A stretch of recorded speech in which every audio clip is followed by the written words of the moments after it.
Dylan! He's pulling his cock out! No, Dylan is not doing that. But I'm here. Hi! Welcome back to another episode of Phantasy Star Online Blue Burst. And my horrendously awkward intros as always. It's all part of the stream here though. It's all part of the show. That's how it is, because I'm an awkward person. But, hi. So yeah, let's get back into the grind, shall we? Look into this. There we go. Got cursed audio. Alright, so yesterday when I hit the 3-minute ad break at the 1 hour mark, it did actually stop. It did what it was supposed to that time. It actually did not play any more ads until another hour had passed when we hit the 2 hour mark at the end of the stream. So hopefully what happened yesterday was just a glitch. It seems like it was. Hopefully that means that that won't happen again. And we won't just get another fucking 1.5-minute ad break halfway through the first hour again like yesterday. It was, you know. Oh, shit! Yeah. Whew, here's hoping. Ooh. A test of your reflexes! Well, like a test of patience, but, you know, whatever.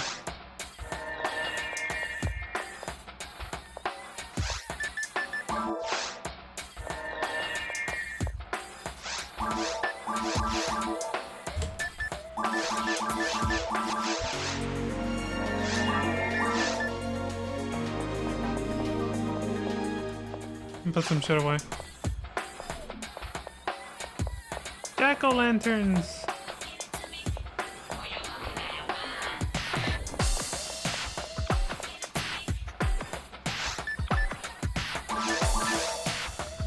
Put that away. The dragon's claw. Atlantis' favorite item. We'll restock on those two.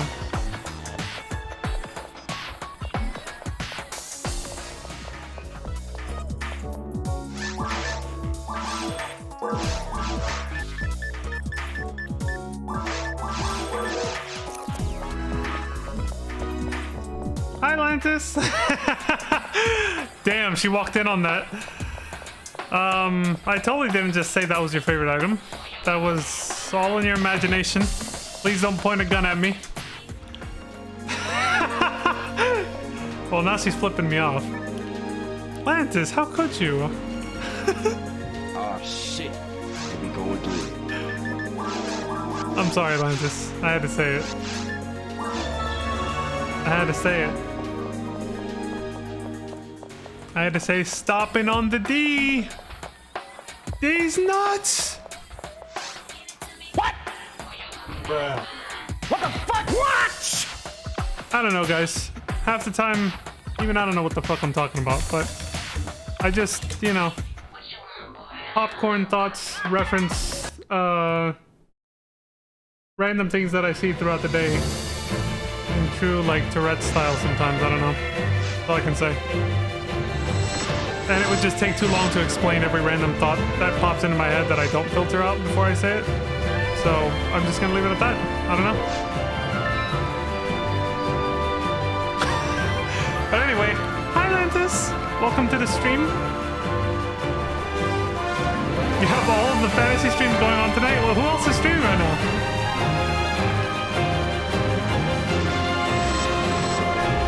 Why did that sound like it got louder? Holy shit. The music.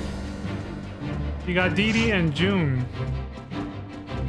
So you got Phantasy Star Universe? Because I'm guessing that's the one June is playing. And then which one's Dee Dee playing?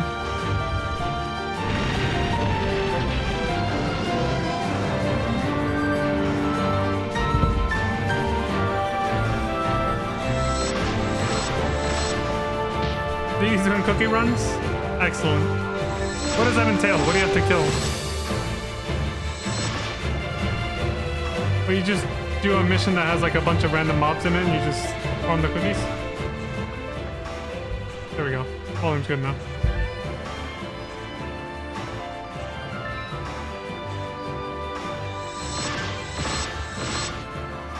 This song, for anybody who's curious, is called The Fight Is On, with an exclamation mark at the end. It's part of the FF15 soundtrack we started yesterday. Like I said, it's Yoko Shimomura, legendary composer. Which reminds me, there's actually a song not on... It might be on Spotify, I've never looked it up. There's a song I have actually on my soundboard. So saved to my computer from like literally over a decade ago. I've just had it saved because I downloaded it a long time ago. From an old school PS1 game that is composed by her. And I will be playing it right after this because I just remembered it and I really wanted to play that. I actually have it on my soundboard because I wanted to play it when it was appropriate. Now's the time. Alright, so cookies are random event drops. So you just kill anything? So he's just kind of just playing the game and hoping for cookie drops? There's no like event quest for it?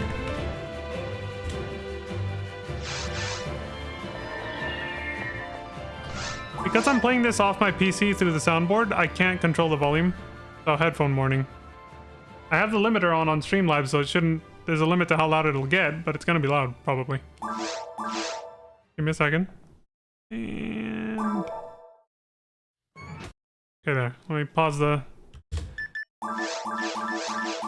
Spotify playlist. It's like how the anniversary badge drops were. Yeah, okay. So you pretty much just kill whatever and hope that it drops. I gotcha.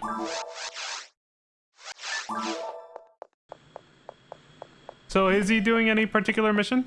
Or is he just kind of running through like the dungeons openly, like the forest and all that? Alright, here we go. This song is, well, soundtrack, sorry, there's no vocals, there's no lyrics. Not a song, right? It's a melody, whatever you want to call it. This soundtrack is from the Legend of Mana soundtrack. Legend of Mana being one of the most popular, like, little action RPGs that came out for the PlayStation 1.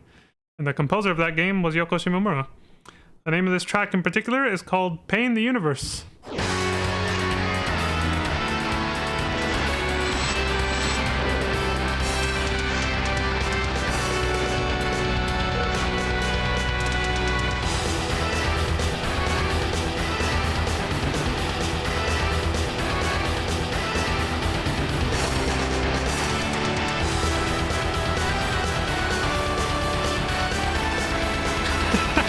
Get the little devil horns out. Let me turn it down a little. As it is hella fucking loud.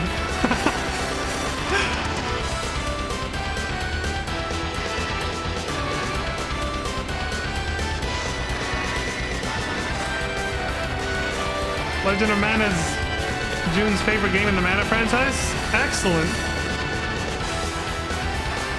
It's my favorite because it's my own, it's the only one I've played. And it's got this track in it, so...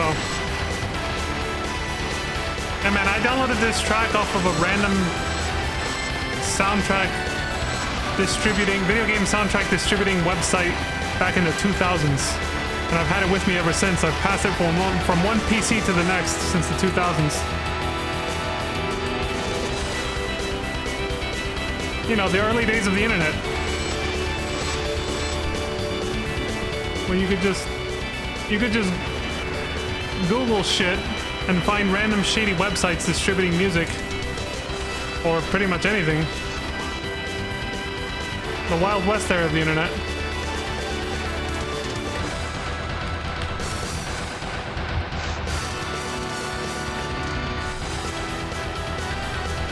I can't help it. What is this?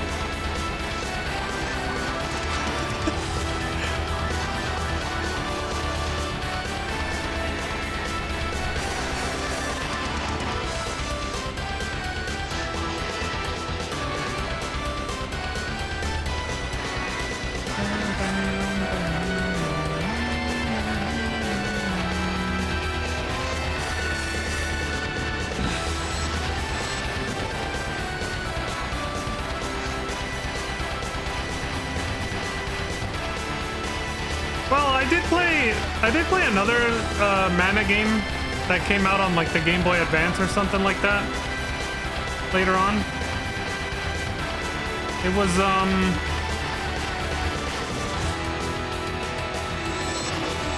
there we go. But I only beat like the first dungeon. It was actually Halloween themed, not directly Halloween, but it was like the first dungeon was like a spooky haunted mansion. And I really liked that. But then right after that, between like the tutorial of the game and that part, I want to say it was like 2 to 3 hours of gameplay. Right after that, I completely lost interest and couldn't get back into the game, and I just stopped. I think I still have the cartridge for it, but I can't remember what the name of the game was.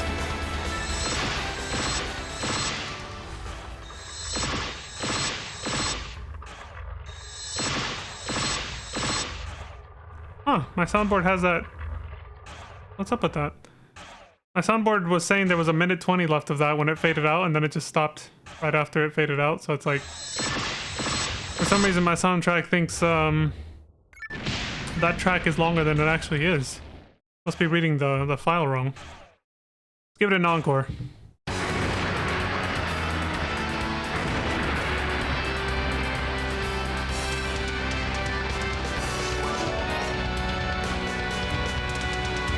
But yeah, I can't remember which mana game that was, but the PlayStation Legend of Mana, I did play a lot more. I did like the gameplay a little bit more in that one. And of course, like I said, this music. I played a lot more of that one. Also, because it was 2 players, local, you could play with a friend, couch co-op. So I played with my brother, so...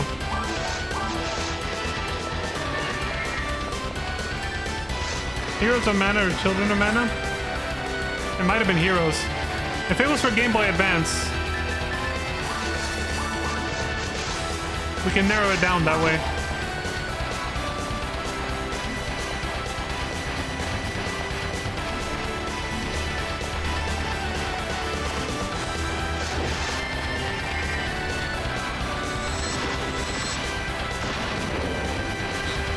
Survived with 1 HP, what a prick.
Oh my god, they got something else again?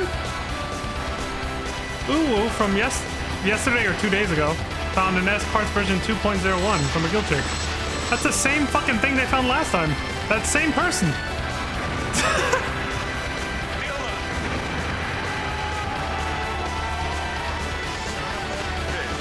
I can barely hear Arnold over this music right now.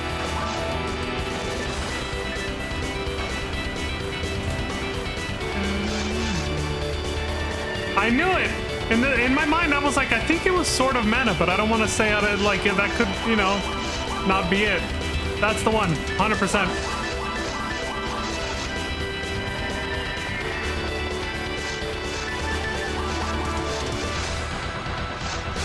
Yeah, that's the one where I did the first dungeon and then peaced out.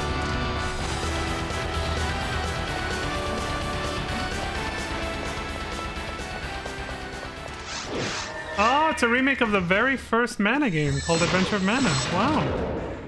I never knew that. Yeah, but like for some reason the game just peaked for me at that first dungeon. I like the spooky atmosphere. And then everything, like as soon as that's over, it just goes back to like, you know, like a regular non-spooky atmosphere.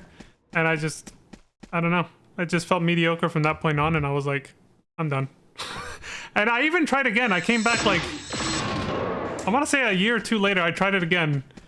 And again, I got to the same spot and completely lost interest. I just could not stick with it. I was just like, I can't get into this game. I was like, I just can't. I can't get past this part without losing interest completely. That was it.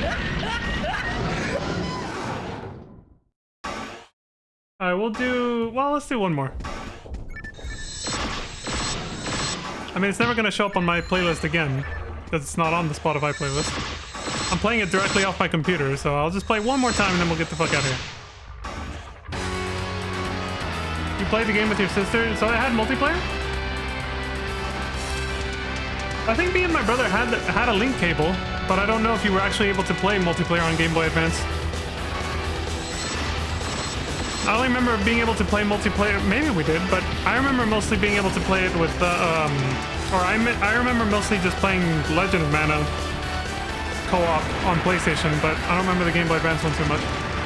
I think it was multiplayer though, because we both got a copy each. Me and him both got a copy, so I'm pretty sure we did that so we could play together. But I can't remember.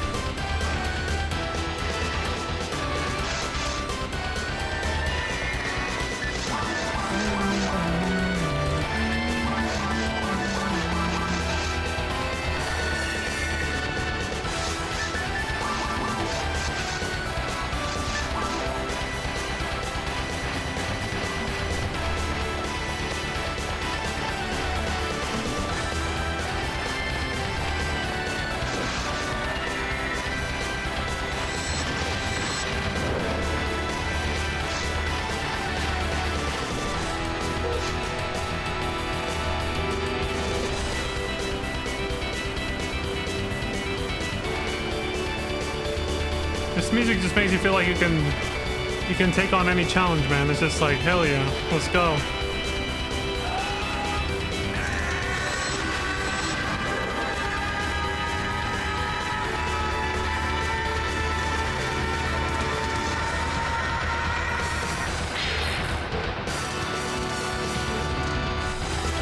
Both sides of the story simultaneously? There was two sides? Like, what's the story different between each character?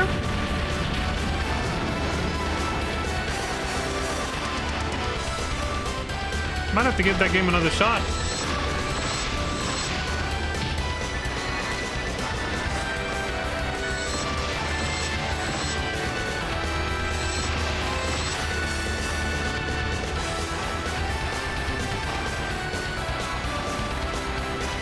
I remember for Legend of Mana on PlayStation, I did not like how the male character looked at all, so I actually chose the female character for that one.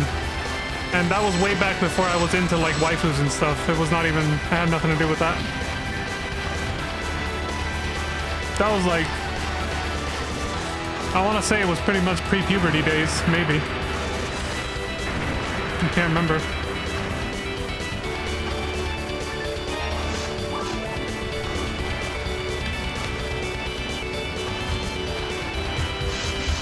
I can't remember too much of how Sword of Mana worked, though.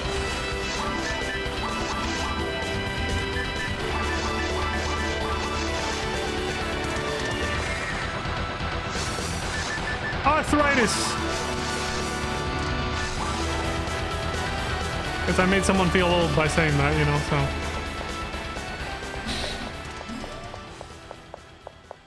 so... Okay, there, we can at least go back to... more balanced audio level music. Shut up. Alright. My alarm went off. Apocalypsis Noctis. You know what? I forgot to comment about this song. This one is one of the first tracks I heard in FF15 that reminded me of Kingdom Hearts.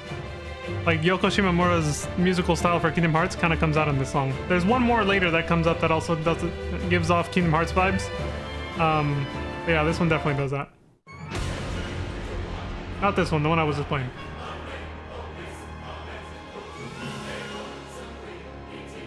Okay, let me turn the sound effects back down. Whew.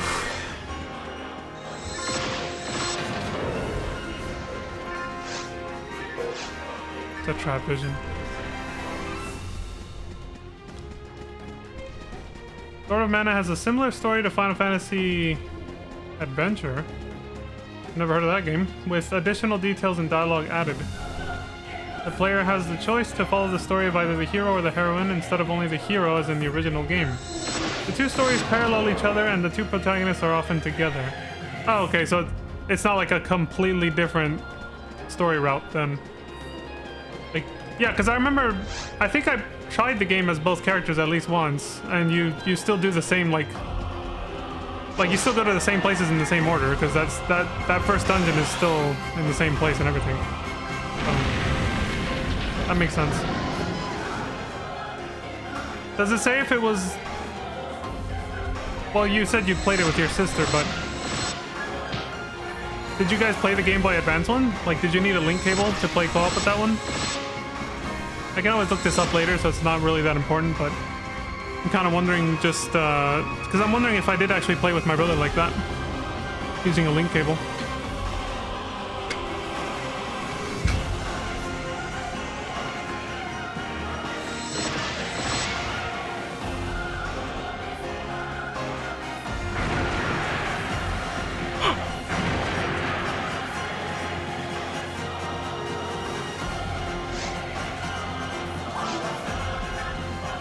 Oh, that's why they have a similar story.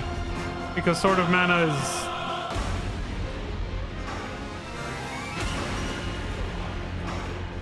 Well, so Adventure of Mana was released as Final Fantasy Adventure on Game Boy here. And then on Game Boy Advance it was remade as Sword of Mana. Is that what you're saying? I'm trying to get this straight.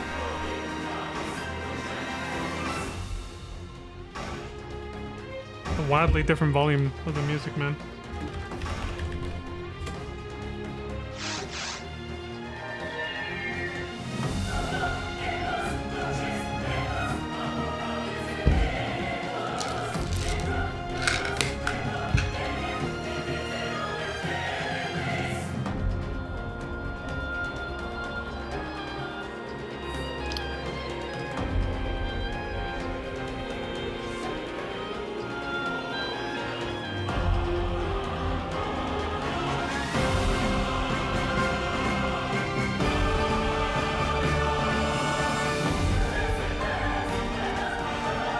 Oh, okay.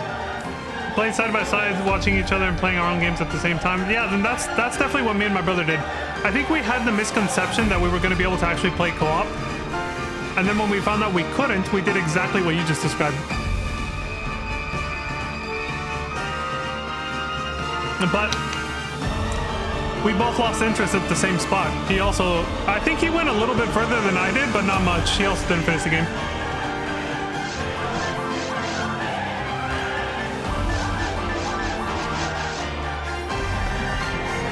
He did play through all of Legend of Mana though, on the PlayStation, which I did not do. I played a lot more of that one, but I still didn't play it all the way through either. But he did. He actually played the whole thing, and I did get to see. I got to see him defeat the final boss on the Tree of Mana, the final dungeon you unlock. Because what I liked about Legend of Mana is the fact that it had a very open-ended way of playing it. Like, the world map was just blank at the beginning, and you would collect these special treasure items when doing story quests that would allow you to summon and place a new town or dungeon anywhere, not anywhere on the map. There were certain rules you had to go by, but you essentially built the layout of the world map as you played the game, which I thought was fucking awesome with Legend of Mana. And depending on how you would set the pieces, like game pieces or chess pieces on a board game, depending on how you would set the dungeons and towns, it would affect certain elements or elemental affinities in certain towns or dungeons, which would unlock new story quests and storylines, depending on how you did it. So it gave the game a hell of a lot of replay value. Which I thought was really cool. The Mana games are fun, but I'm all about the East series, or how do you pronounce that? I don't know what that is. I never heard of that. The Wise series? The Wise Tree? Okay, East. The East series. Yeah, I figured it was something like that. I was like, it's definitely not Wise. Oh shit, he followed me.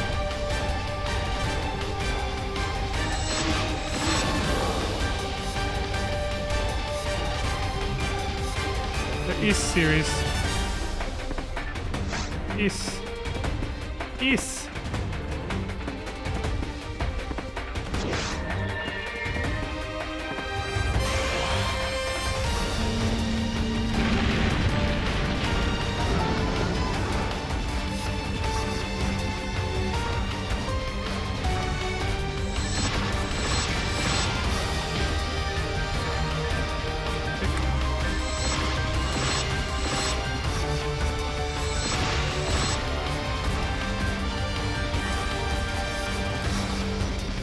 See, this is the same volume as the last song, yet it sounds so much quieter.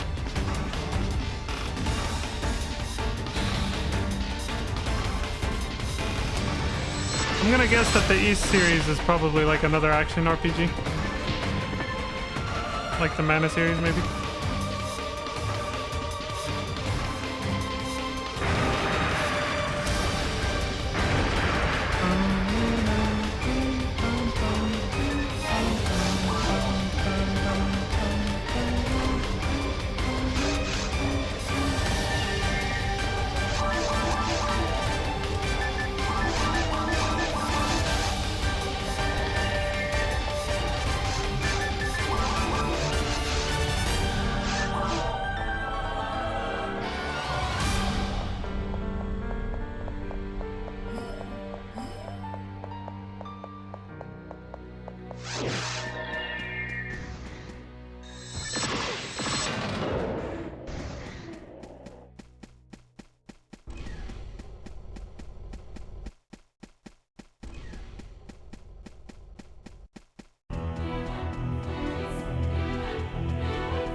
Nvidia. That's the name of this track.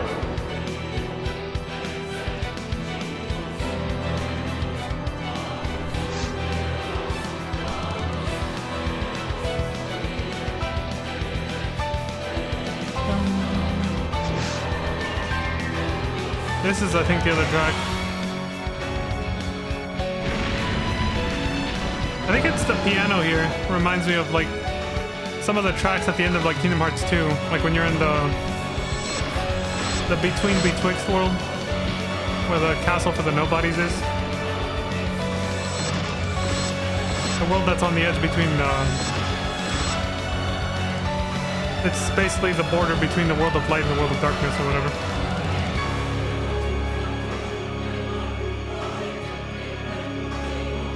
The final area of the game, to simplify it.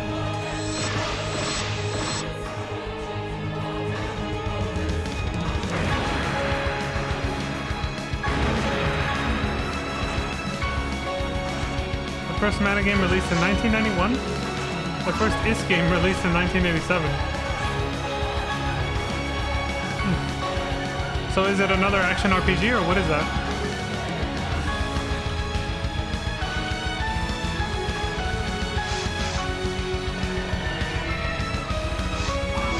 Sippies. Sipping on gin and juice. Okay. Oh, not sipping on gin and juice. We're sipping on longevity mix and olive oil. Extra virgin. Take no substitutes. Cold pressed.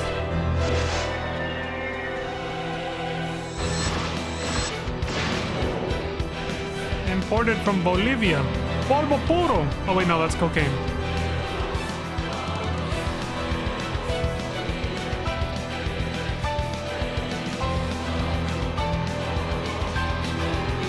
Hey, I said it at the start of the, well, not at the very start, but I said it a few minutes ago, right? I said earlier, I'm on some shit today, I don't know.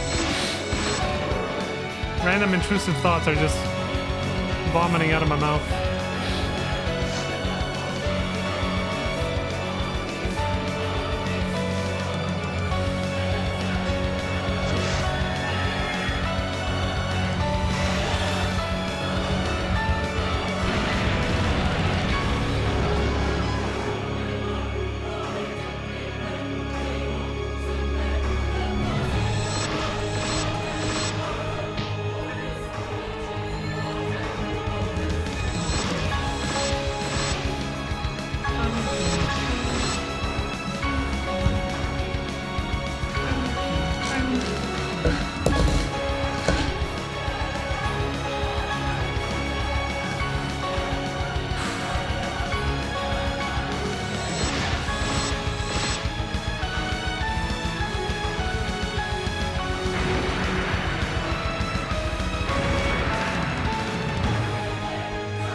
Son Excellent. of a bitch. shout out to the Dragon's Claw.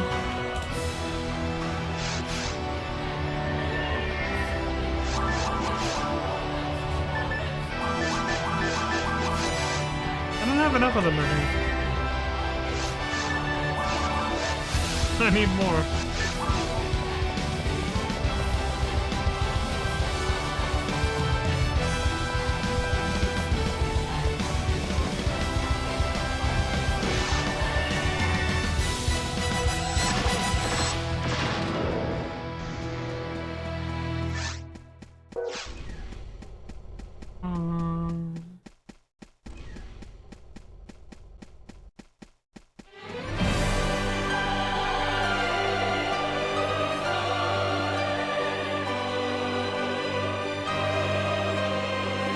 Omnis Lacrima. What's the name of this one?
This song. This part right here. The piano work here? Hell, the composition of it. It very much reminds you of like some of the boss fight music in Kingdom Hearts 2.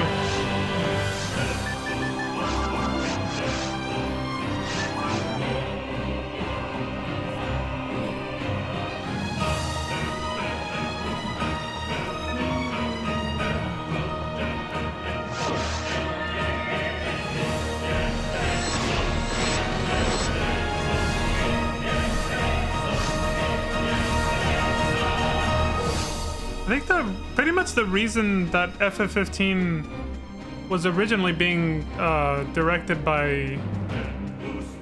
created and developed by Tetsuya Nomura before the project was taken away from him.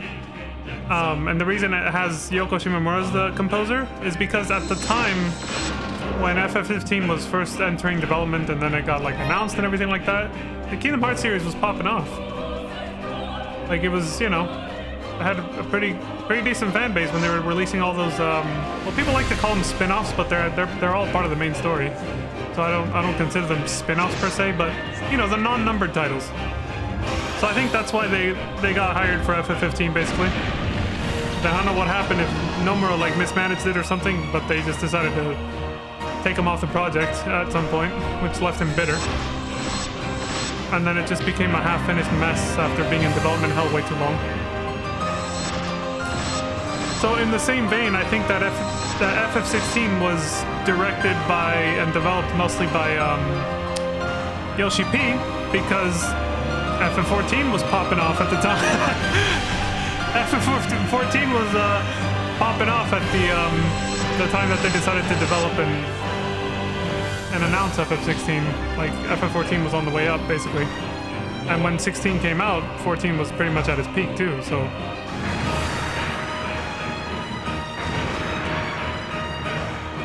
So it's like, whoever is like making the most exciting projects in their company, Square Enix is like, let's get that guy to do the next numbered Final Fantasy game.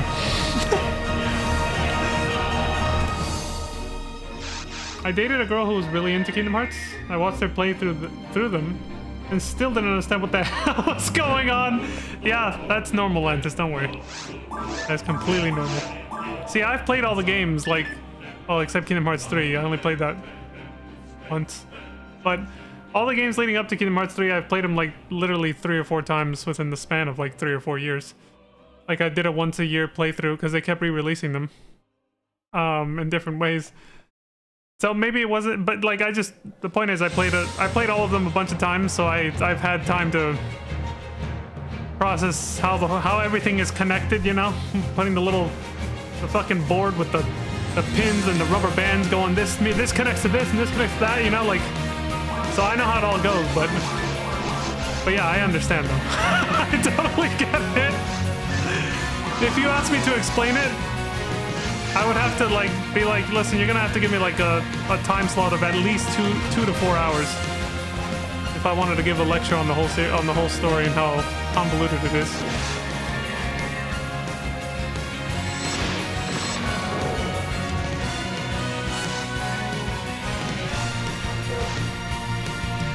Yeah, the Kingdom Hearts series was popping off back then, and so it made sense that they were like, all right, let's let Nomura do FF15. And so then FF14 started popping off afterwards, and they said, let's let Yoshi P do FF16. Luckily, he actually did a good job with 16 from what I've heard. So, oh, I leveled up on that guy? All right, I'll take it. That's not the first time that's happened, but it's been a while, so.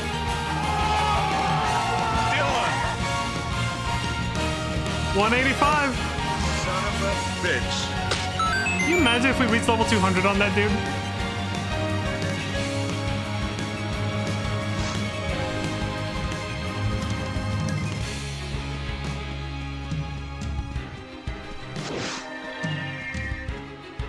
Likely won't happen. It might happen on a random mob.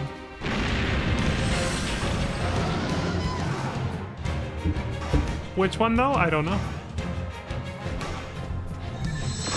I thought about trying to make it happen on Dark Falls on like a TTF run, but I realized how difficult it would be to try to figure out like exactly how much EXP I need to be at so that I can do a full TTF run without accidentally hitting 200 before that.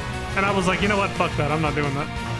I was like, I'm not, or maybe if I could find, see, it's too much work even if I wanted to use like AI to calculate the whole thing for me, because I still have to find the information. I still have to find out how many enemies are in each room, how much EXP they all give, you know, and it's still too much work unless somebody has it already written down, you know. I guess maybe if somebody just has the EXP total, I think the Affinia Wiki has that. I guess I could just use that and just set my EXP to right before whatever that limit is, you know? The thing is, it would all get ruined if there was a disconnect. If we get like halfway through and I disconnect and then that's it. Because I left my EXP so precise, which will obviously not reset, then that's it. I'll if we started over at that point, I'll just reach 200 halfway through, so. I'm just like, I don't know, I think that's just too much effort. At the same time though, I was considering something else. I was considering, because I talked about that, I am gonna do this. Well, I don't know if like I'll reach level 200 this way, but I said before that when I got to like level 198 or 199, I would actually do the Blue Burst campaign playthrough. So the story mode for Blue Burst, which is all multiplayer. It's multiplayer, but most of the missions people can drop in or join in and drop out mid-mission, so they don't have to be there when you start the mission. They can just join in whenever. So do the story missions basically for Blue Burst on every difficulty, starting from normal. Because I haven't done those yet on this character. So do it for normal, hard, very hard, and then ultimate. What I don't know is if I do that and I want to reach 200 ideally by the end of that, I'd have to figure out if I should do it like, if I should start that at like level 198 or 199 or something like that. But again, that would be even harder to calculate than what I just described for TTF, so. Probably not worth the effort either.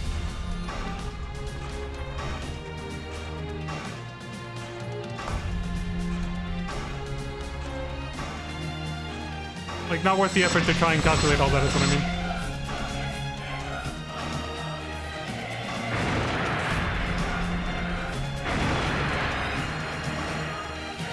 It's like I would play through the main story on every difficulty, but also the side quests.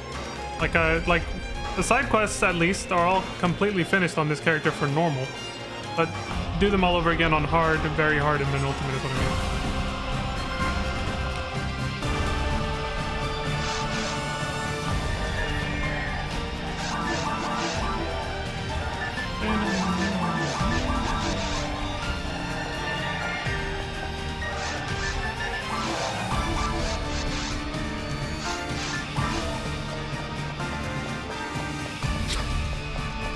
I'm kind of curious, Lantis. When you said you watched your girlfriend play through Kingdom Hearts, was this like, was she playing them all on console? I'm wondering when this took place, because a lot of them were basically on like mobile devices, like the Nintendo DS, the 3DS, the PSP. But then they eventually all got remastered and released for PS4 and PS5. So I'm wondering, like a couple years later. So I'm kind of wondering if you watched her play through the console versions or... Oh, so you watched, okay, back in high school?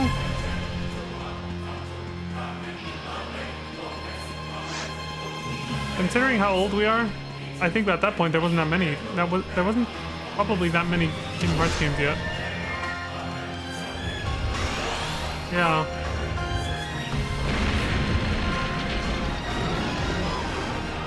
I want to say it was probably like 3 or 4 games at that point. And some of them were definitely on like a mobile game. Like there's one for Nintendo DS, there's another one for the 3DS, and there's one for PSP. There's one for Game Boy Advance, which was later remade. Almost one-to-one though. It was, you know, they just made it 3D basically. But it was remade for PS2. And the PS2 version of the Game Boy Advance one is the one that they put into the PS4 version, obviously.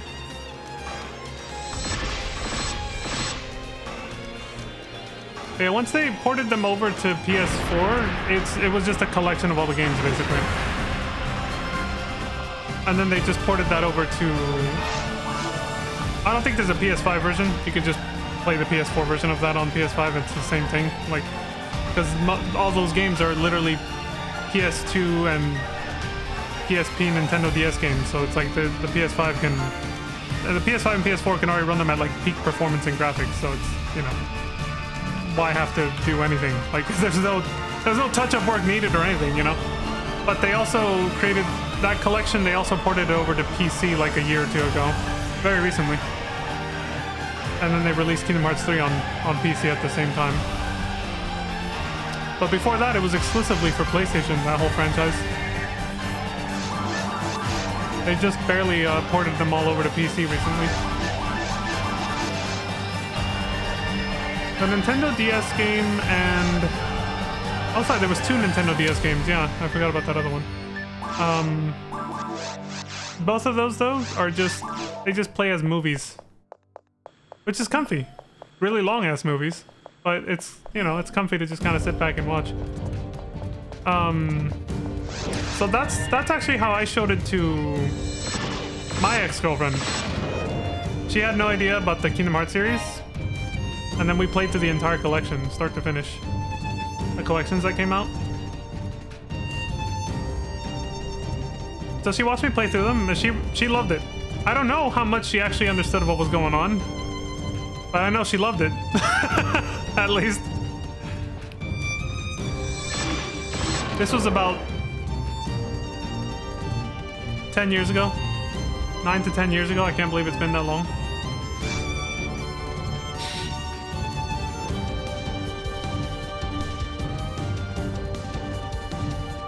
We played through it very slowly though, so it took about like... Yeah, we played through those games very slowly. We took our time, so it actually took a few years. Like we almost played through Kingdom Hearts 3 together, but our relationship ended before that. Like right before... I'd say right around the time it came out actually. For completely unrelated reasons, but yeah. So, but she ended up getting her own copy because I think her brother gave her a copy of Kingdom Hearts 3 when it first came out. I Oh, god damn it, dude. I shot too early and he aimed at the fucking wings. Here we go. We gotta sit through all this crap. Anyway. Oh, shit. So her brother gave her a copy for like, I think it was her birthday or something. He had no idea that she already knew about the Kingdom Hearts series. He just saw like the cover, the box art for it when he was like walking through a game store and he thought it was something that would appeal to her. Obviously he was right. So he just got it for her, not knowing she was already familiar with the franchise thanks to me.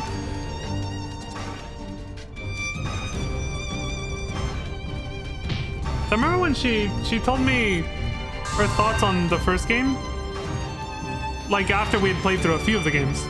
She said when we first started, like the first game felt generic to her. And to put that into context, the first game has the most straightforward, easy to follow storyline. But she said it kind of felt generic until the very end, when semi-plot twists happen that lead into the convoluted rest of the series that starts right after that. And then that's when she really got into it.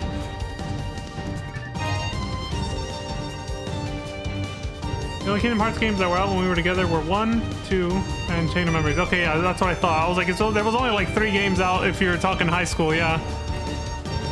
Yeah, I thought so.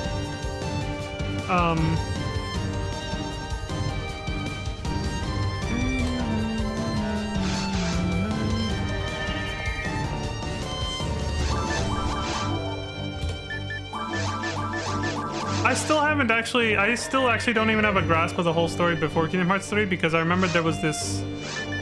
They released this MMO like mobile game, which was also a gacha game. And they ended up tying some of that story into the main story as well. And so there's some parts of Kingdom Hearts 3 that make absolutely no sense unless you played that. And yeah, it was released on mobile, so you had to play it on like your iPhone. I had no interest, and I didn't think they would do that, but they did. So there's definitely some scenes in Kingdom Hearts 3 that I'm like, I know it's a reference to that game, and I'm like, I still don't know what they're referencing because I never played that game. But that game's since been shut down, and the app was converted into a cutscene viewer for the cutscenes of the game. So you can still get the story from it, even though you can't play it anymore. I was like, oh good, I'll just watch that then. When I play through the Kingdom Hearts series on stream, I will just watch that, and then I'll finally get the missing pieces of the story that I missed out on before Kingdom Hearts 3 or whatever, I guess.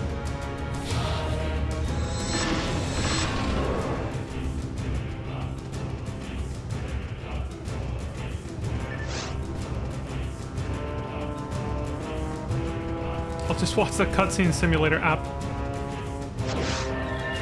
I do plan on doing my Kingdom Hearts playthrough soonish because I don't know how long that app will actually be supported because it's not being updated.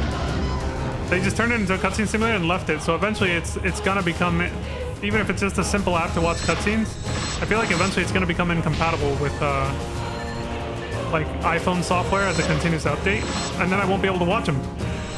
So I do plan on doing my Kingdom Hearts playthrough so I don't miss my opportunity for that. I'm sure the cutscenes are on YouTube as well, but I'd rather watch them straight from the app if I could. I just gotta find out how to stream it onto my, computer or whatever. But yeah, I want to do that. I want to do my Kingdom Hearts playthrough like sometime within the next year. Ideally before... Okay, so here's my tentative plan. I'll just lay it out. Ideally after Resident Evil and Grand Theft Auto, because those are getting new games next year. I want to do like... I already mentioned this before. I want to do like my favorite FF games, my favorite Final Fantasy games, and then the Kingdom Hearts series, and then go into FF14 after a few more FF games. Like it's gonna be sandwiched in there in the Final Fantasy games that I want to play. And I want to do that ideally within the next year, starting maybe around the time of like FanFest, the first FanFest, which is in April for FF14. We'll see what happens, because right now my schedule is like, I'm only streaming 3 hours a week, so until I am able to stream more, that's not very realistic that I'll be able to do it, but, it's just a goal. We'll see what happens.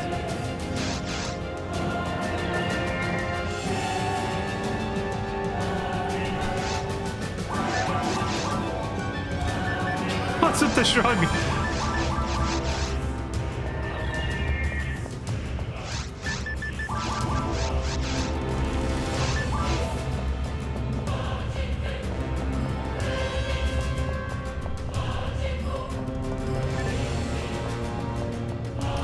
Yeah, so in my head it's... I want to play through FF7, the remakes, the 2 parts that are out anyway. And then FF8, 9, 10, and then go into the Kingdom Hearts series from there. And then play FF12, and then 14, 15, and 16, basically.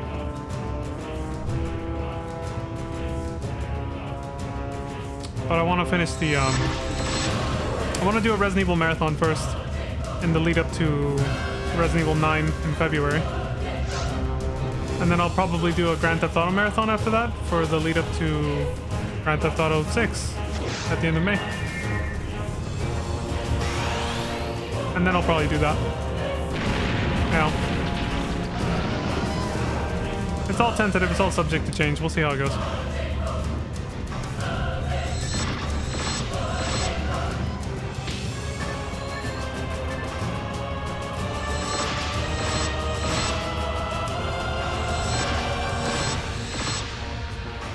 At some point, I also want to do my Zelda series marathon too.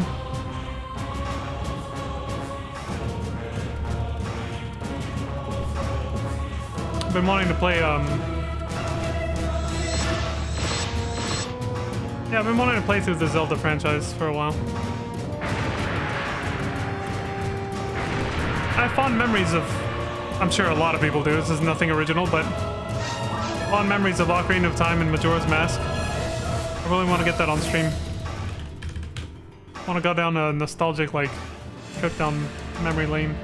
Resi! Everybody loves Resi. Yeah! Here. Resi! I wanted to actually start... So I actually wanted to do, like, a horror game marathon that ended with the Resident Evil franchise for October, this October that we're in right now. But Phantasy Star Online 2 ended up taking way longer to get through than I thought it was going to. Especially when I played through the first 3 episodes, I thought it was going to be quick, but then episode 4, 5, and 6 ended up being twice as long as episodes 1, 2, and 3 were. It's like they started off not putting a lot of emphasis on the story, so episodes 1, 2, and 3 were very simple and quick. And then starting from episode 4, they went all in on the story, so it became way more, way longer and more involved. Which I was not expecting. It was a very sudden change of pace. Starting in episode 4. Yeah, I thought by now we would have finished Phantasy Star Online 2. But that didn't happen. I was like, well, there goes the horror game marathon I was going to do for October. But that's the risk you take when you start a brand new MMO with 10 plus years of content to catch up on.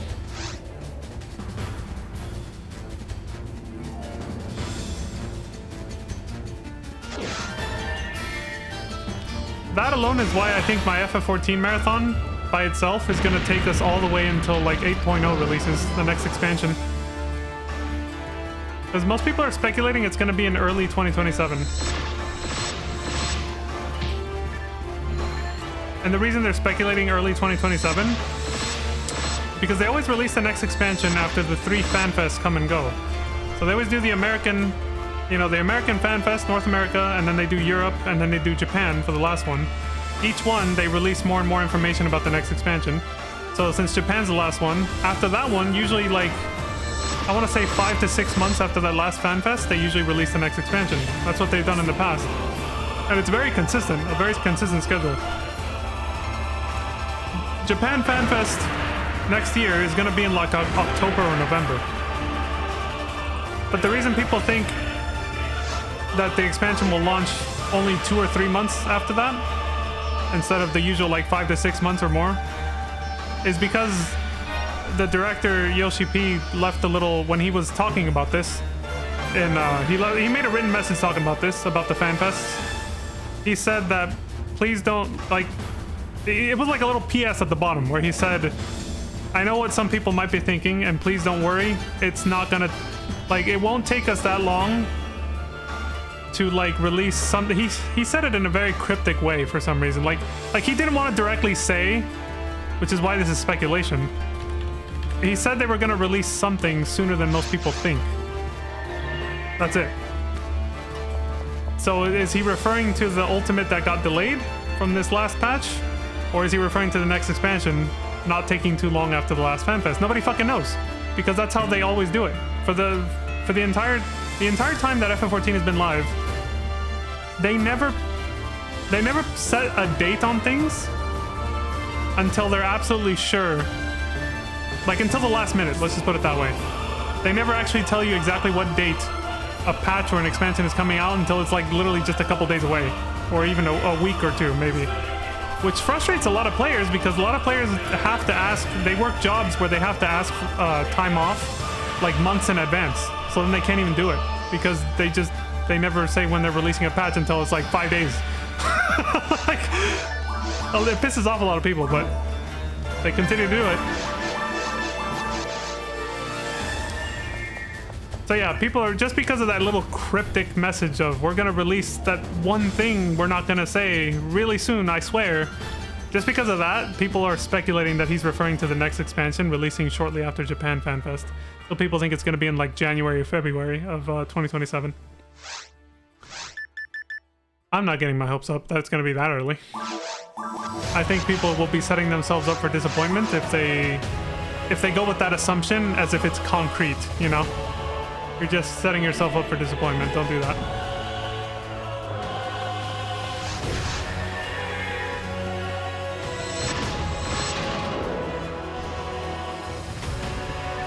What's kind of funny about that, when I see people discuss that online, which always becomes toxic, so I just kind of try to avoid it. I mean, any, like, fucking online forum always has, you know, people eventually start fighting over bullshit. But when I've seen online discussions about it, I've actually seen a couple people say they've never actually released expansions on a steady rhythm before. Like, it's never that precise, is what he said. So I went to go check the patch notes on the official Lodestone website of FF14. You can look at this. I went to go look at the release dates of every expansion patch, starting from Realm Reborn, and then, you know, Heaven's Word, Stormblood.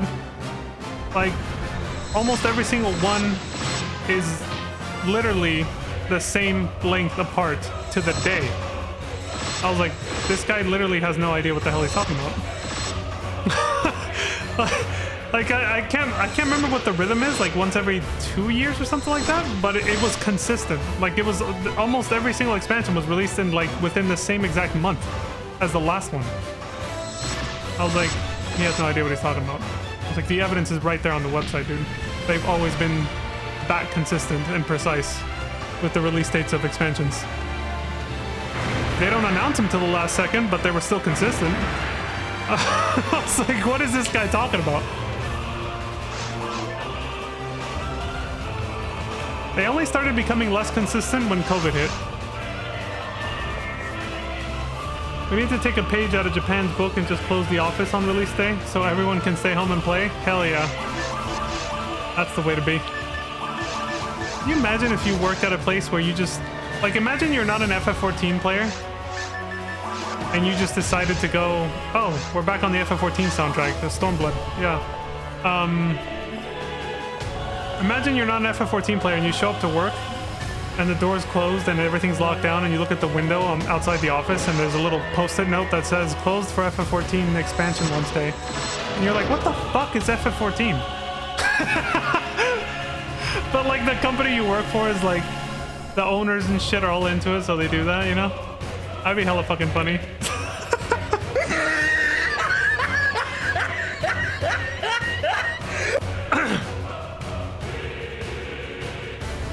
Nobody come into work.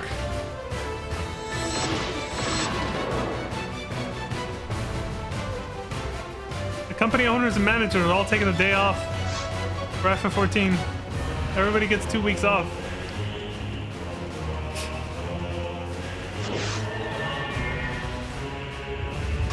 Alright, so the last song was called Triumph, which is the standard end of dungeon boss fight music for Stormblood. This is called The Worm's Tale. This is, the final boss of Stormblood.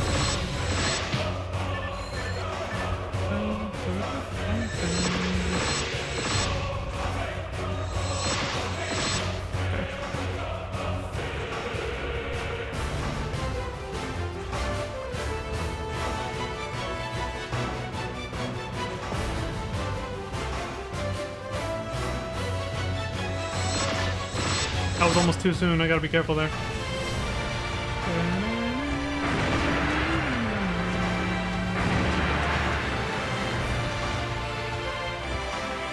Get that out of the way. Storm of blood.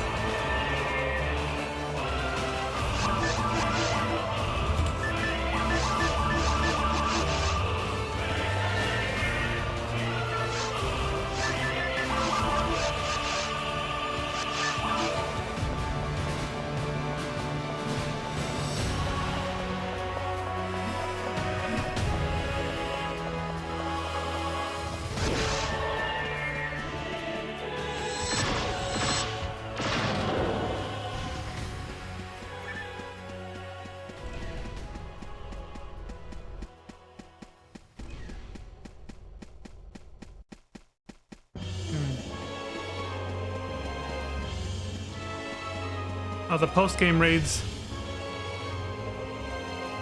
My brother said these are his favorite, the Stormblood raids are his favorite because they're all not just references, they're direct boss fights from older Final Fantasy games. Final Fantasy 5 and 6 in particular. Which is why the music we're about to hear is essentially remastered FF5 music. And then FF6 music after that. Hey, it gave me a nostalgia trip too. We both played FF5 and 6 growing up, so... It makes sense they chose those games, because... Those were the ones released closest to FF7 on PlayStation 1, after FF7 made the whole franchise, like... FF7 thrusted the franchise, the FF franchise, into the spotlight of the mainstream... for video games. Video games were still niche back then, but in terms of video games, FF7 made Final Fantasy mainstream at that point. So they released FF5 and 6 on the PS1 in a collection called the Final Fantasy Anthology Collection.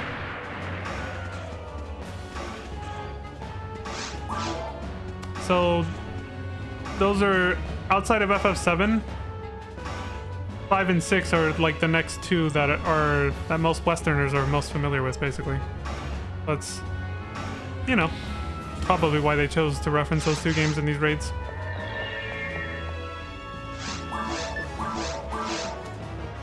There's plenty of references to the other games, like especially FF3, throughout all of FF14, not just in one expansion. Mostly in A Realm Reborn. But then in later expansions too, there's references to FF3. And that's just because that's Yoshi P's favorite. He played FF3 growing up. Well, he played through 1 through 3, but his favorite was 3. Like, he's played through all the games. But when he was growing up, way before he actually worked for Square Enix, he played through FF3 and was like, this one's awesome. So that's why that one has quite a few references in FF14, close to his heart.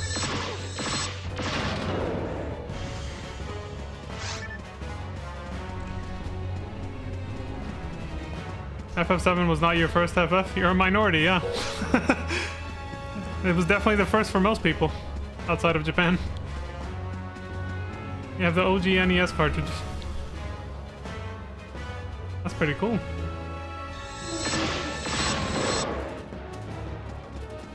The thing that fucks most people up who didn't start with the early games, well, actually, even if you did, is the fact that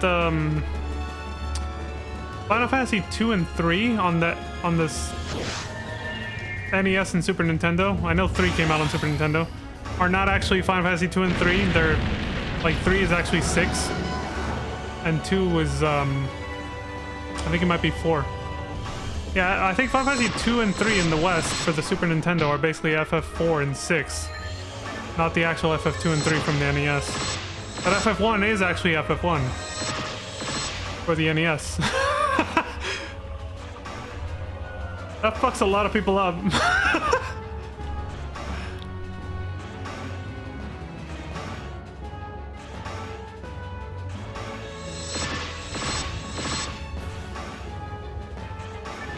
See, why is this like dramatically quieter?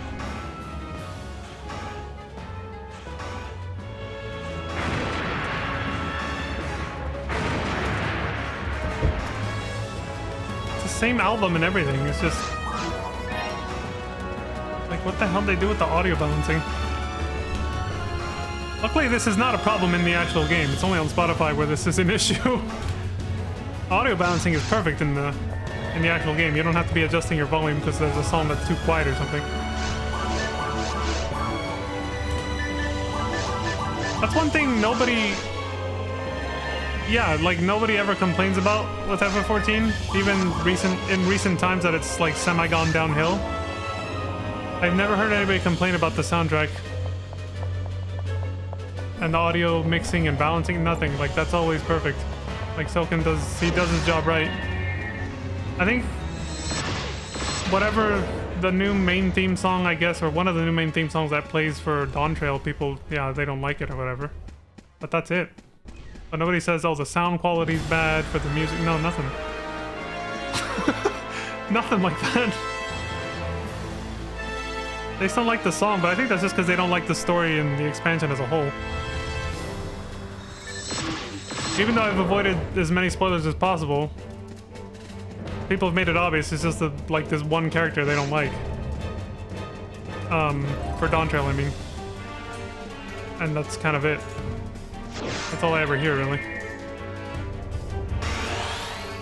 Some people do elaborate and they're like, oh, the writing in general is not just that one character. Like, the writing in general is bad or whatever. From what I've heard. But again, when it comes to the sound quality and stuff like that, no complaints. Outside of people complaining about that one song. Which again, I think it has more to do with the fact that they just don't like the story, honestly. That's probably why they don't like the song. Maybe it's bad too, I don't know, I haven't listened to it. But that's pretty much it though.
Oh my god, really? At the last second, I hit backslash and enter at almost the same time, but it registered the backslash first, so then it just canceled out the whole command.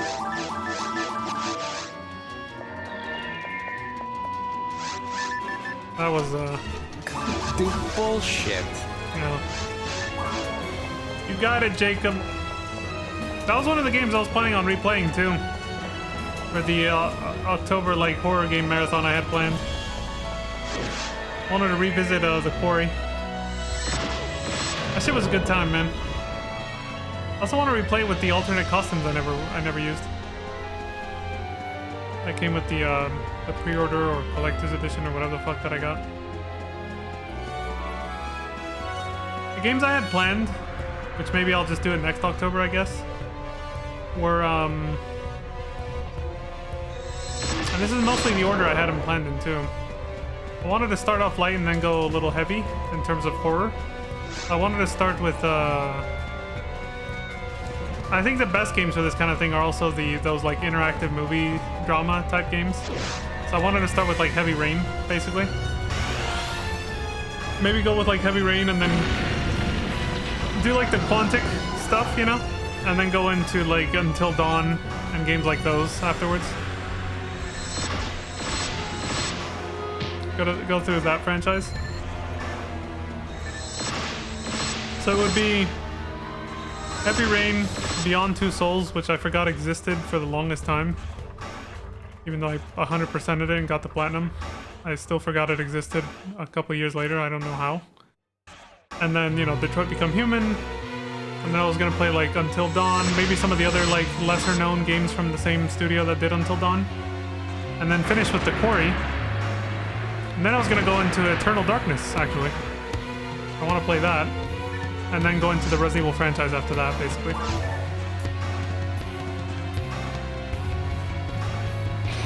Heavy Rain. Yeah. Neko Rain. That's appropriate. It's a sad fucking game. It's also got some horror elements. And if you play it well enough, you get a happy ending, so there's that at least.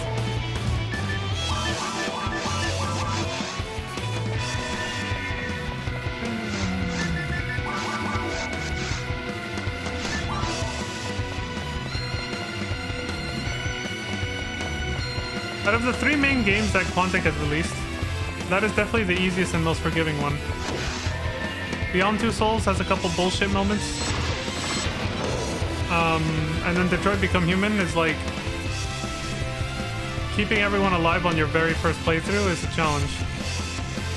You might get extremely lucky without even realizing it and it'll feel like it was easy. But, it's not. You make one wrong decision and then it doesn't matter, like, what series of decisions you make after that, like someone's gonna die, basically. Even if it's just like a supporting character. But it's a character that could have survived to the end, you know?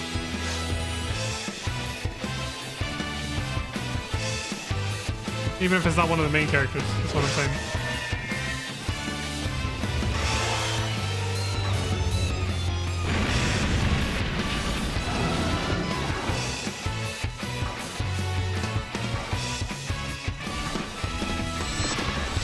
Like, I don't want to spoil too much, but one of the three main characters gets like their own little party of like two support characters. One of them being more important than the other, but still. And if you make like right at the very end, in the final chapter, there's two paths you can take. If you get this particular, there's another branch before that you have to take to get to where, again, I'm trying to avoid spoilers here, but there's one possible path you can take where you get a branch, and if you take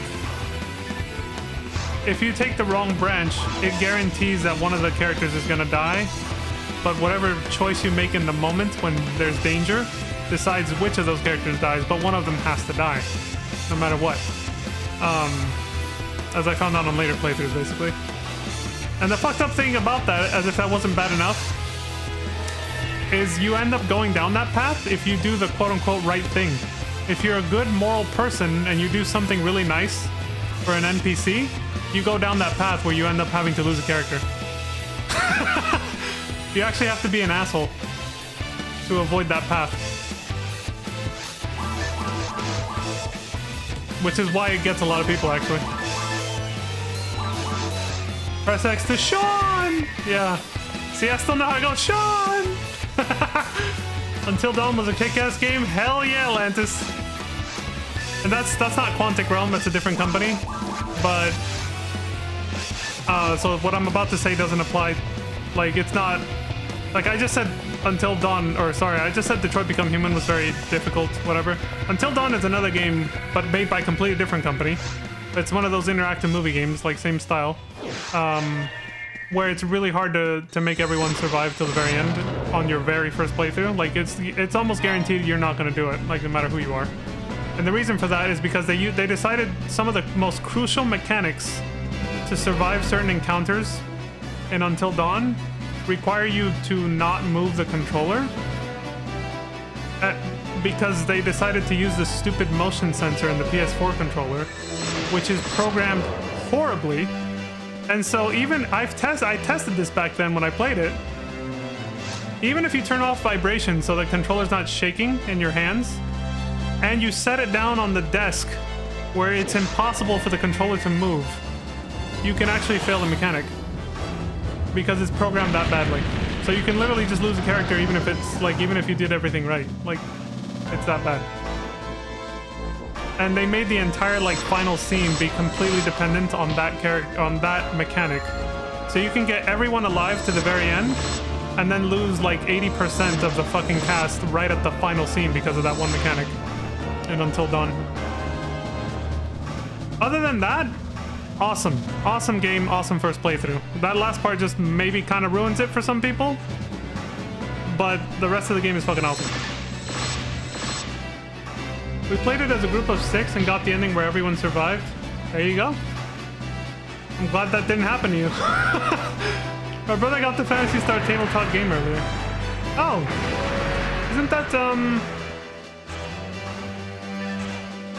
that released like a couple weeks ago, right? I think I saw people on Discord talking about it. Or no, like less than a week ago, maybe? Also, hi, J-Thud. I couldn't read your name. It was like such a dark blue font that I just, yeah, I was like, wait, who is that? It was blending into the background.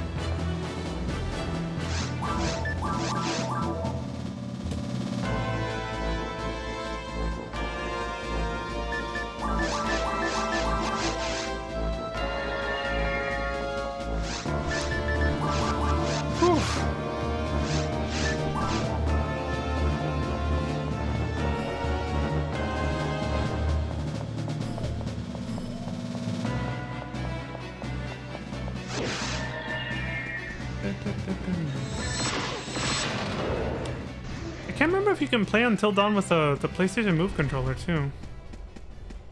I think it does have move functionality as well. Did you guys use regular controllers? I'm guessing you did. Hardly anybody bought the fucking PlayStation Move.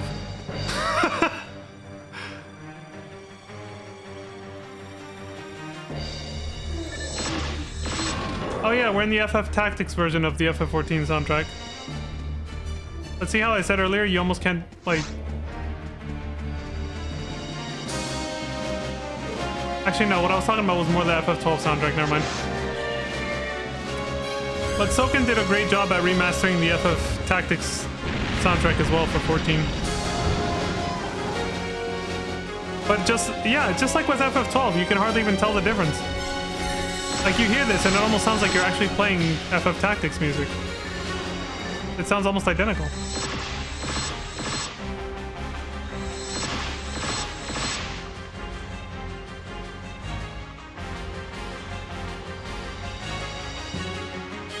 And that's probably why. I'm looking at the credits.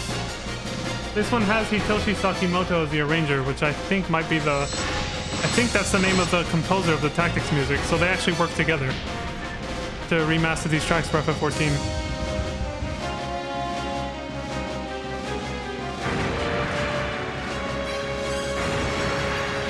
Well, the new FF Tactics game is literally just, it's the second time they've remastered and re-released the original Tactics game from PS1. So it's not technically new per se, it's just another, it's just a second time remaster of the very first Tactics game. It's called, what do they call it now? Evil East Chronicles, I think? The first time it got remastered, it was called The War of the Lions. That was on the PSP though, a very long time ago. Yeah, it's good shit. Well, we're playing tactics music and we're talking about it, so Ultima needs to make an appearance. There she is.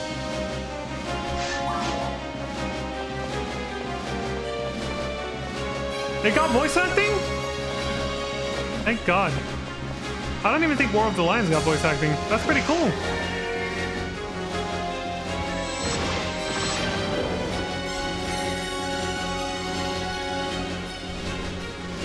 Damn. Why don't they remaster, like... I'm not saying they should remaster all of the old Final Fantasy games, but... Why don't they remaster, like, some of the other more popular... Or why don't they add voice acting to some of the other old Final Fantasy games that they've remastered, you know, like 7 and 8? Instead, fans have to do it instead, you know? The Echo S project. The dudes who did FF7 voice acting. I haven't checked on their progress. I don't know if they've finished 8 or 9 yet. They're doing voice acting for FF8 and 9 and Legend of Dragoon, I think. But that's all fan-made is what I'm saying, so it's like... Square, what the fuck? Just do it, man. I didn't think they actually went out of the way to do that for Tactics.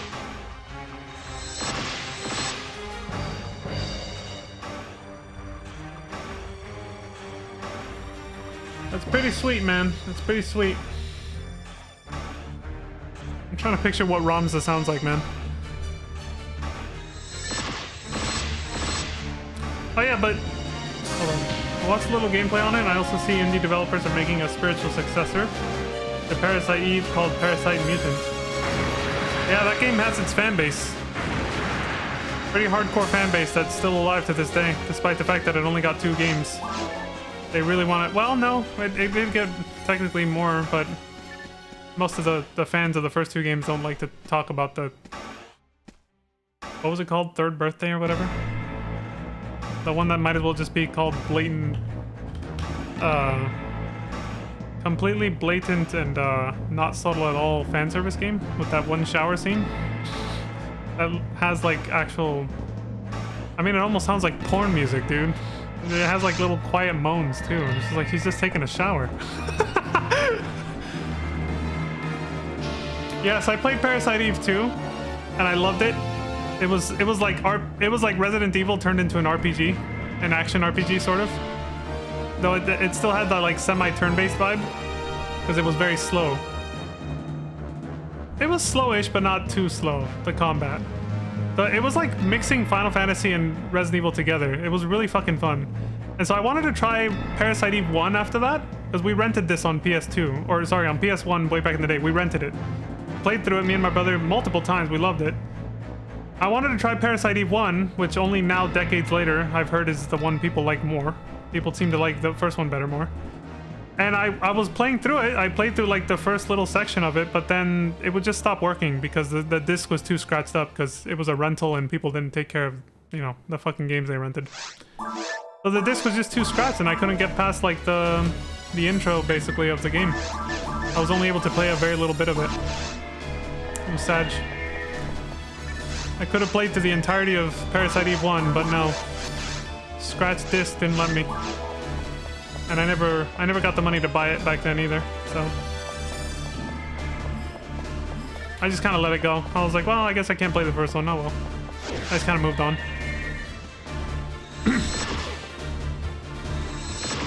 If the assholes who rented it before me had actually taken care of it, I would have been able to play it.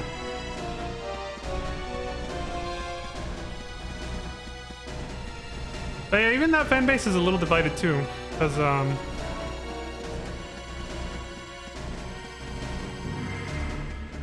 there's a lot of like Parasite Eve 1 fans who absolutely hate the second game. But then there's people who like both.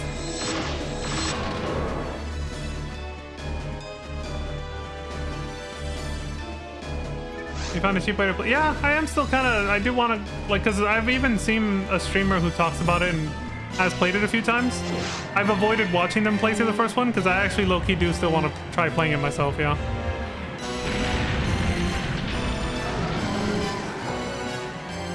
Maybe I should add that to the horror game marathon, actually. Yeah, that fits. So if I do a horror game marathon next October or whenever. Maybe I'll add that.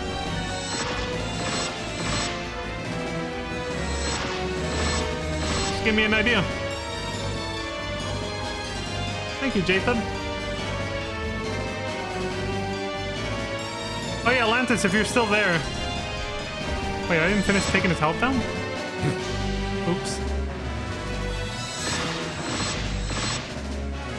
If you're still there, Lantis, I wanted to ask you if, did you and your friends play through Until Dawn with the PlayStation Move controllers or just the regular PS4 controllers? I'm gonna assume just the regular controllers.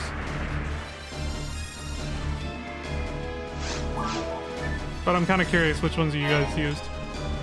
I've never played through with the PlayStation Move controllers. I'm kind of curious if that one mechanic I described is actually easier with those, but...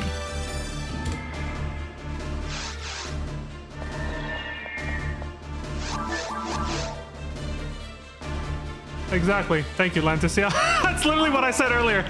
I was like, nobody fucking bought the PlayStation Move controllers. So yeah, I just wanted to be sure. Sometimes you run into... I mean, you had a niche situation. You said you actually played the very first FF game on NES, so I was like, anything could happen.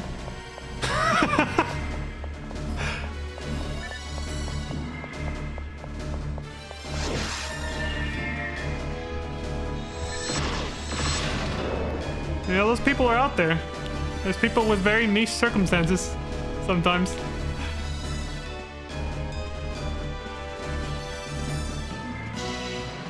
Yeah, I was like, ain't nobody gonna buy that shit.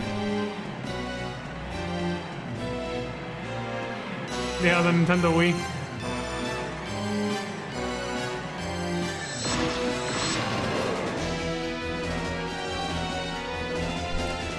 Well, then I'm really glad you guys didn't get trolled by the don't move mechanic, because if you watch a lot of other streamers play through the game, they get fucked over by that. It's so fucking janky. So when I first played the game Until Dawn, yeah, I lost a bunch of characters at the end because of that fucking mechanic, and then I wasn't bitter about it though. I was just kind of like, well, whatever. It's, you know, it is what it is. But on my second playthrough, I made sure to set down the controller on the table when I knew it was coming. And I turned off the vibration. And then I passed it just fine. Once I did that, I made it through with everybody alive, no problem. But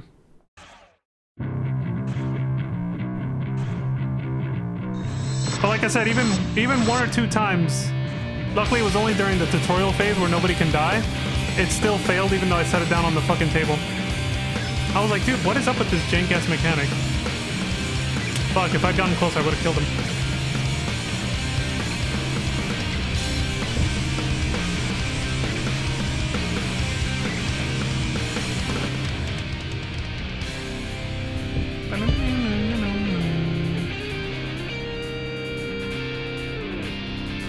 So one of the first tutorials for that mechanic is a squirrel.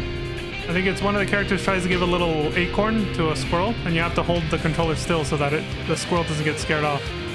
And I set the controller down on the table before that happened, and it said, no, you did it wrong, and then the squirrel ran away. I was like, bruh. I kept going, and I kept trying. I kept leaving the controller on the table, and luckily it actually worked when it was supposed to, when it was life or death situations. So it does work more often than not, but not always. Not always.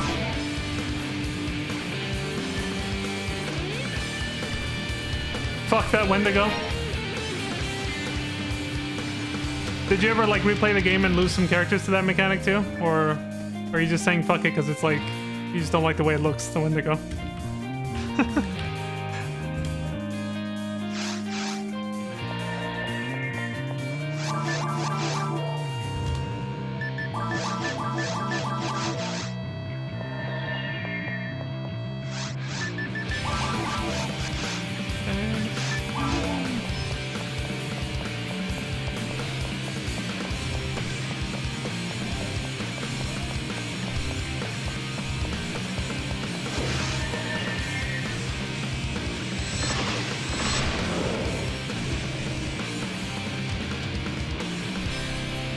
Oh, by the way, Lantis, no, we straight up safe scummed that part?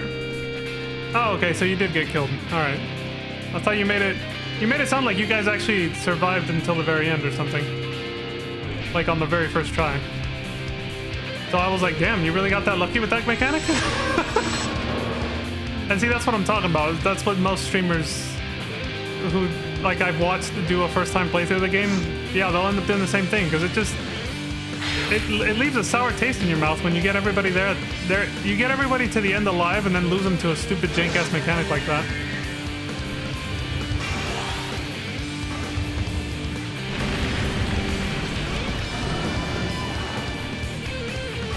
Yeah, see, you still failed with the control on the table. Exactly. Me too. On my second playthrough, I would set it down and sometimes it still wouldn't work. I got super lucky. Especially if you didn't turn off the vibration, it's not gonna work. You need to do that too. But even with the vibration off and setting it down on the table before the prompt comes up, you can still fail it. It's horrible. It's such a bad made mechanic. And they never patched it. They just said, fuck it.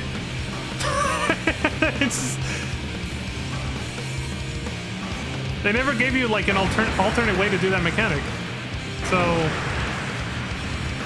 no matter how many times you play the game, you can get fucked over by that. That was the only part you cheated at? Yeah. I will say, I did lose a character before that part on my very first playthrough. Because I didn't realize you could, just spam the shoot button without any consequences while you lined up the crosshair with where it's telling you to aim at. And so what happened was since I thought you had to be precise, I didn't pull the trigger on time because I was busy trying to line up the crosshair with where I was supposed to aim, right?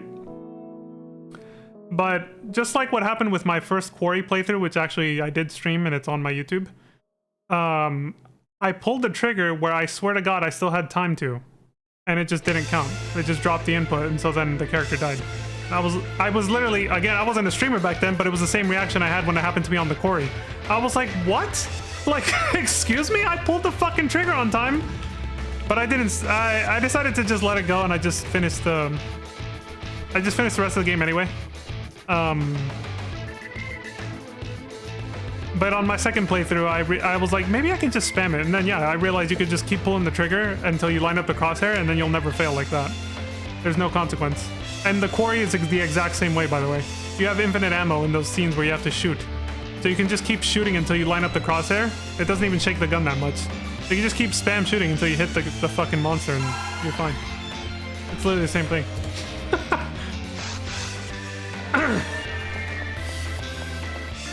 The rest of the one was flawless. Yeah. Yeah, most of the rest of the games actually, yeah, as long as you're paying attention and you're somewhat of a gamer, you'll be fine. Yeah. It's just that one don't move mechanic that fucks everyone up at the end because it's not well made. But yeah, outside of the ending, the only time I lost a character was what I just said. The same thing that happened in the Quarry. I pulled the trigger, and I know the timer was not at the bottom yet, and then for some reason it just didn't count. It just didn't register my trigger pull, and so it just killed the character. The character just died. I was like,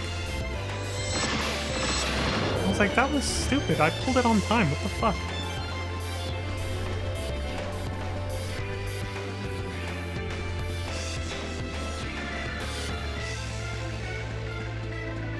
With the Quarry, I tested it off stream after my first playthrough, and I noticed that the way the timer is set up in the Quarry is there's like this red bar at the bottom of the screen. It's meant to be like blood, right? There's a red bar at the bottom of the screen that does this. It like closes in towards the center. So when I pulled the trigger in that game, the bar was like right here. Apparently that's too late, and I actually tested it off stream, and that continues to be too late. Like, it's actually consistent.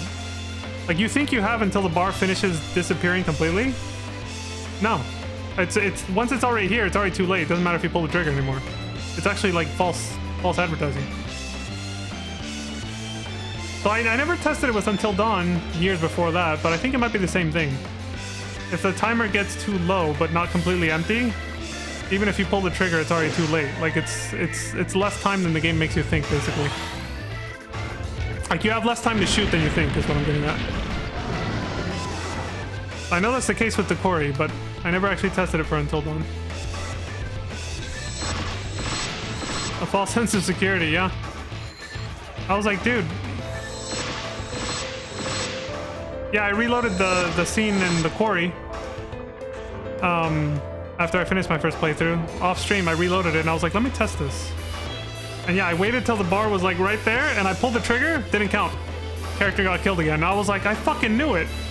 I did pull the trigger on time before the bar ran out. It just, that's not actually on time. The game just makes you think you still had time, but you actually didn't.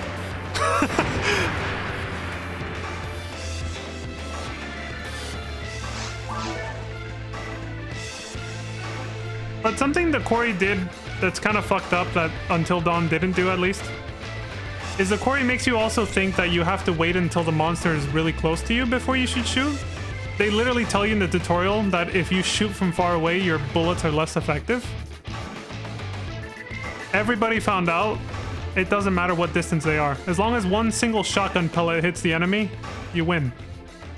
No matter how far away they are. Which they're never even that far in the scenes anyway, but like, the tutorial literally tells you you should wait until it's really close.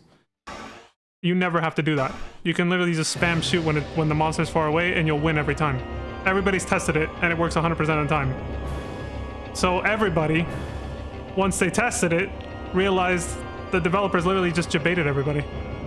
They literally just lie to you and tell you to wait till the monster's really close just to get you to die, because you don't actually have to wait at all. You can just shoot them from any distance.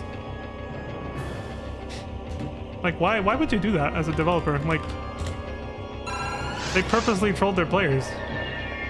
Let's see how many people get killed because they think they have to wait till they're close because we told them to in the tutorial. Like, why make a dishonest tutorial like that?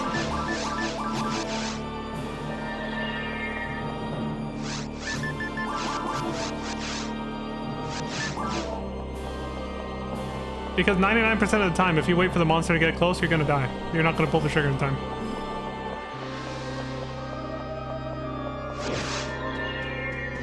So everybody you see stream that game for the first time, the audience members who have played the game will always tell them that when that tutorial happens. They'll be like, don't listen to this bullshit, just shoot immediately. No matter how far away the monster is, just shoot them. And yeah, that's true, that's what you should do. Do not wait for them to get close. It does nothing, it makes no difference.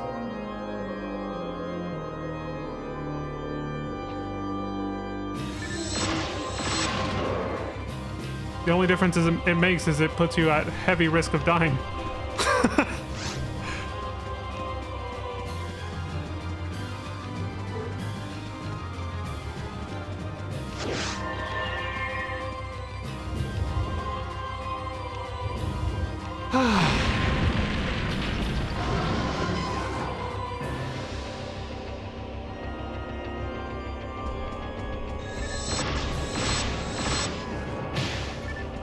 The other things I like about the Quarry,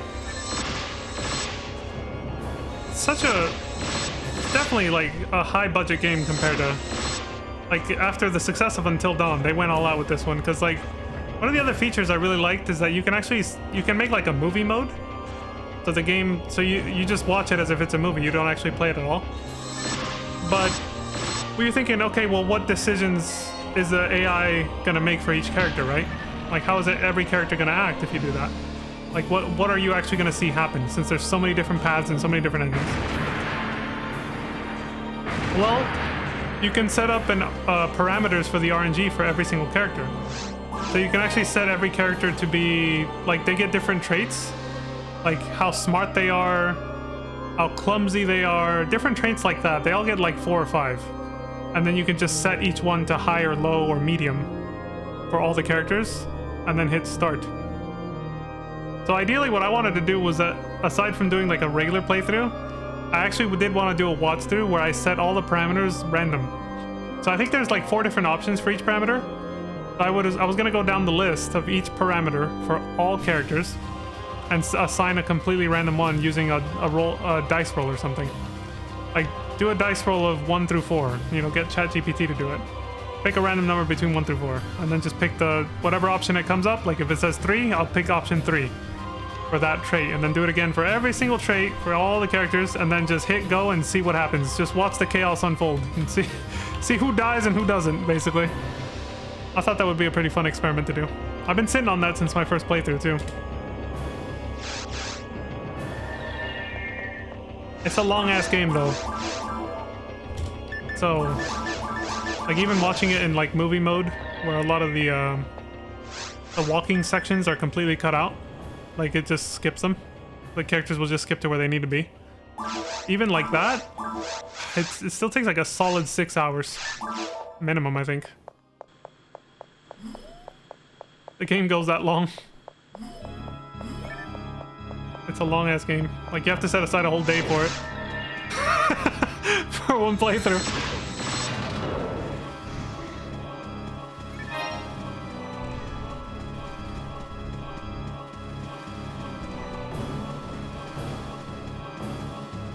Yeah, so after my first playthrough of the game, that's what I did. I set it on autopilot to see what would happen. I got some snacks. Maybe some 420, maybe not. And I'm pretty sure I did. And then I just watched the chaos.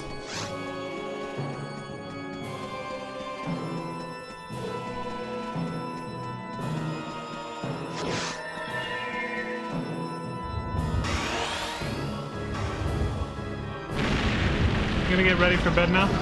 Alright, bye Lantis, thank you very much, and you're welcome for the adventures. Thank you for joining me. Hold on. Good night, Kupo. Maybe it's because we're listening to FF music, but I felt like saying Kupo at the end of that. Have a wonderful night. You too, Lantis. Bye. There you go. A little shouty.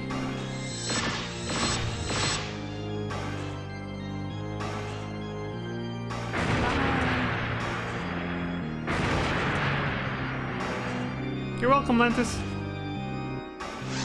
I'm gonna be closing out the stream in about 4 minutes too myself, so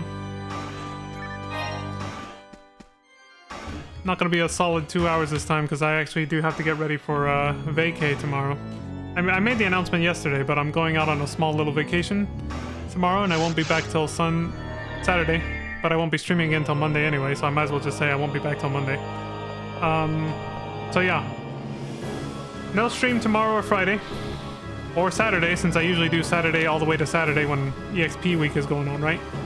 But I'm going on a little small vacation, so I won't be back till Monday, for those wondering. So yeah, I'll be signing off in about 4 minutes-ish. Do a couple more runs. And then I'm out.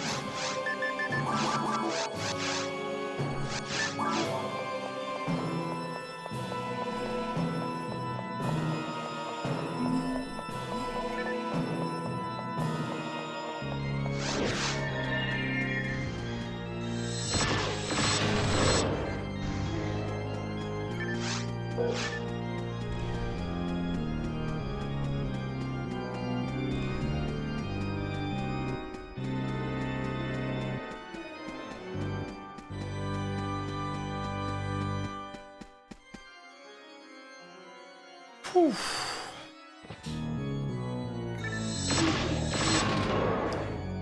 So even what, on Monday I only did like an hour 45, hour 50 maybe, but it's close enough to 2 hours that I feel like it makes up for the fact that I'm only streaming 3 days this week. So I don't think I'm gonna, now that since I did roughly 2 hours, maybe a little less for today and Monday, I don't think I'm gonna feel, I don't think I feel the need to like try to make up for it later. Or like originally I had planned that I was gonna do 3 1-hour streams this week. And then when the next time there was like an EXP week, I was gonna do like 2 hours on 3 days to make up for this Thursday, Friday, and Saturday. You know, tomorrow, the day after, and the day after that. I don't think I feel the need to do that anymore. Since I did 2 hours. For almost 2 hours. For all 3 days. So the next EXP week we'll just go back to normal. Just 1 hour a day.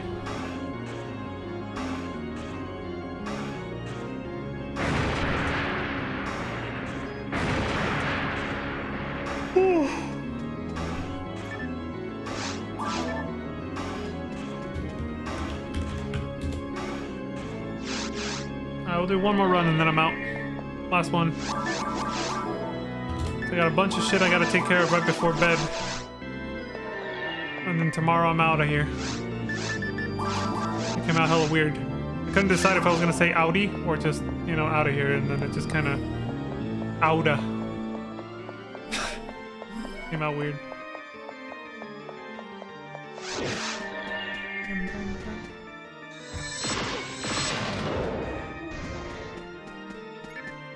Oh, I'll take that. I may never use it, I may never need it, but I'm taking it.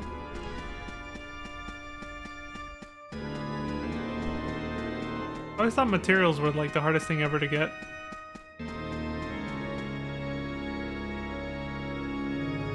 But then you start playing on ultimate mode and they drop like candy. Maybe not necessarily ones you want, but you'll get materials. I also gotta remember to turn off that stupid grab tap announcement. I keep forgetting to do that all week. It's mostly because I've been doing these 2 hour streams. It's been cutting into time that I would have spent doing other things like that. I gotta remember to do that right after this though.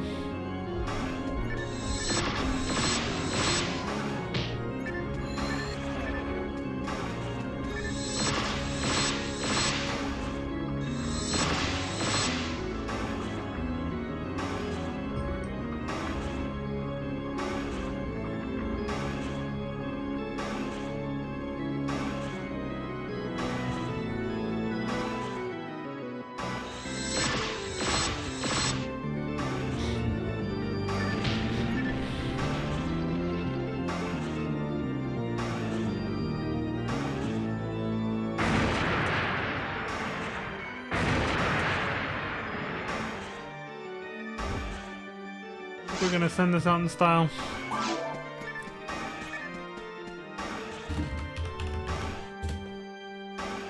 We're gonna send this out in style, alright?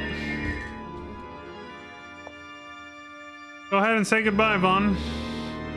We're wrapping up here. That was the last run. But before I even say my goodbyes, let me pull this up. Let me make sure it's still in the playlist I left it in.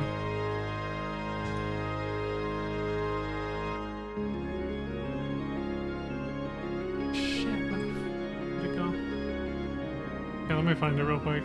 That's why I didn't do my outro yet, because I was like, it might take a second to find this real quick.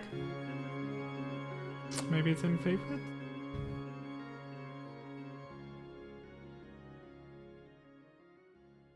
And I have some weird things here that belong on a different playlist.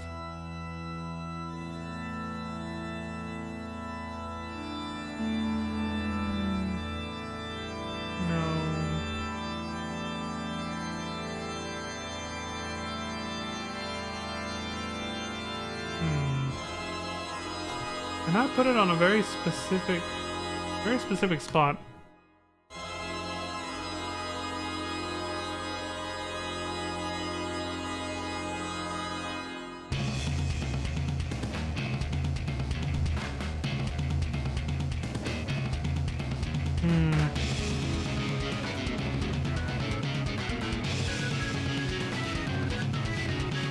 Okay, let me just search it up on YouTube then.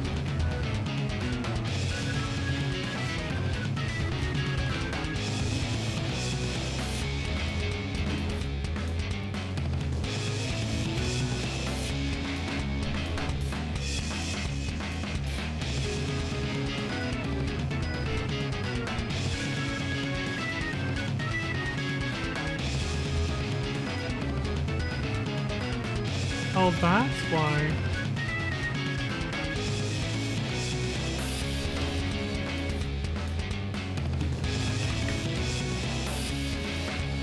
That's why I couldn't find it. Shit, I think they removed it. Well, there goes that idea. I can see why though. YouTube was not having that shit. Alright, well, never mind. Yeah, I knew, I was like, hold on, I did add it to that one playlist, it's not there anymore, that's why. I knew there was a reason.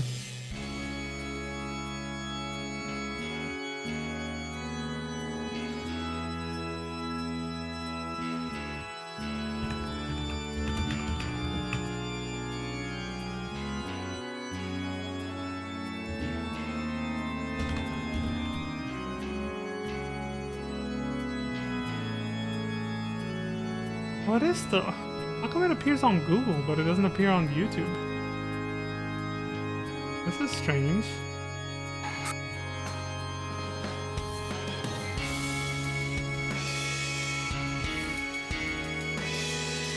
Undub. I mean, this has no...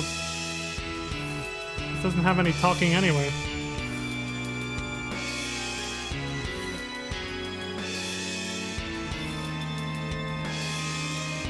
Alright, whatever. That took a little longer, but I found it at least.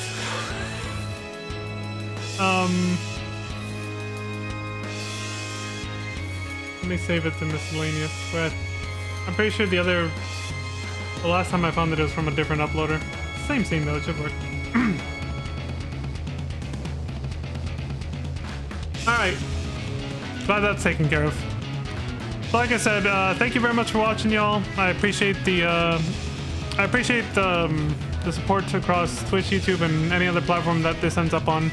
Thank you very much for watching. I appreciate it. And until next time, as I always like to say, please take care of yourselves. Stay safe. Don't die. And I hope you all have a wonderful morning, afternoon, evening, and good night. There we go. Peace. Son of a bitch. I always forget to click back in, man. There we go. Meant to do this. Bruh.